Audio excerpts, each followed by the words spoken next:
తిరుపతి శ్రీ గోవిందరాజస్వామి బ్రహ్మోత్సవాల్లో 7వ రోజైన ఆదివారం ఉదయం 7 గంటలకు గోవిందరాజస్వామి వారు సూర్యప్రభ వాహనంపై భక్తులను కటాక్షించారు.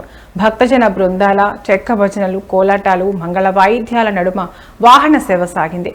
భక్తులు అడుగడుగునా కర్పూర హారతులు సమర్పించి స్వామివారిని దర్శించుకున్నారు.